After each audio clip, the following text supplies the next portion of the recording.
왜 우리가 부모로서의 역량을 갖춰야 되는지, 좀 부모로서의 역량이 있는 부모와 이런 역량이 없는 부모는 어떤 차이가 있을까? 그 몇 개의 사례를 통해서 좀 살펴볼게요. 더러 아이들이 이제 친구들을 집에 데리고 와요.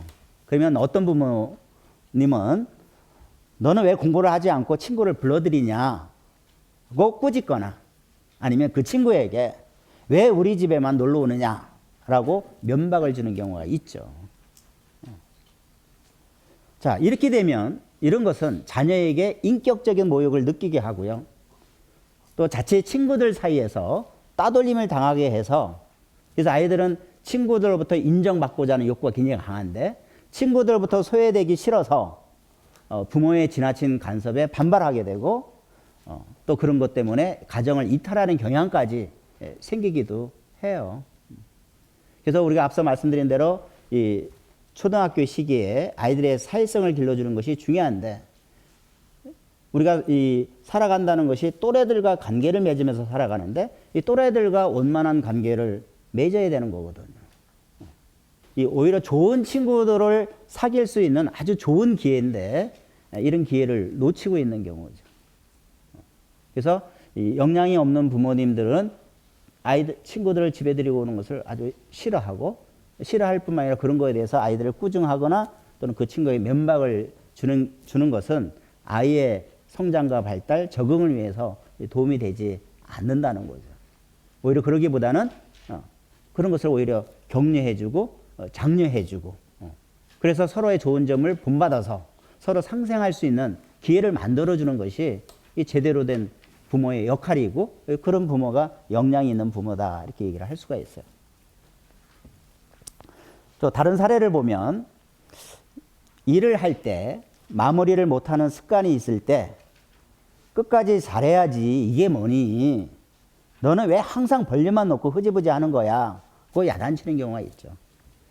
요즘 아이들이 처음에는 막 이거저거 한다고 막 요런저런 일을 벌려놓고 나중에 가서 흐지부지 하는 경향이 있죠.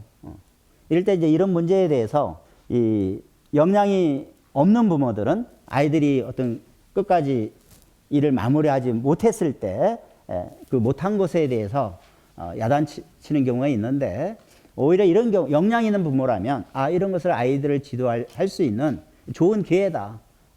또 아이들이니까 저럴 수 있는 거다. 그러니까 부모라고 하는 존재가 필요한 것이고, 그래서 아이가 어떤 일을 참 끝까지 잘 마무리한다는 것이 우리 인간의 삶에서 얼마나 중요한 것인가를 아이 수준에서 이해할 수 있도록 잘 설명해 주고, 어떻게든 아이가 스스로 그 일을 잘 마무리할 수 있도록 해줌으로 인해서 아이가 그 일을 힘들게 마무리했을 때, 완성했을 때 내가 이걸 해냈구나 라고 어떤 성취감, 자기 완성감을 맛보게 해주는 그런 부모가 역량이 있는 부모라고 말씀드릴 수가 있겠죠.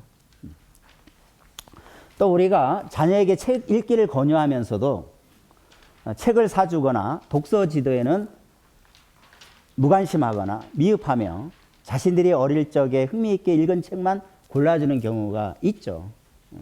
너는 이렇게 책을 사다 줘도 이렇게 안 읽니? 그러기에 앞서서 부모가 먼저 책 읽는 모습을 보여주고요. 또 그러면서 정말 아이들이 같이 서점에 나가서 같이 책도 골라보고 우리 아이가 어떤 분야에 흥미가 있는지, 또 너무 한쪽에 치우치지 않도록 다양한 장르에 접할 수 있도록 기회를 제공해주고, 얘가 이 책을 읽고 뭘 느꼈는지, 제대로 읽었는지 물어봐야 되는 거.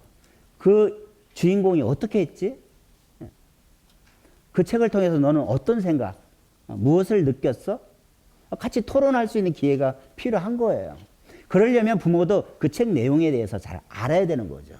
그래서 우리 정말로 역량 있는 부모라고 한다면 육아서적, 어떤 동요와 동시집, 동화집, 문학작품을 비롯한 다양한 교양물을 많이 읽어둘 필요가 있고, 그래야 제대로 아이와 그 독서 내용에 대해서 함께 토론할 수가 있고, 얘가 제대로 읽었는지 이런 것을 확인할 수가 있는 거죠.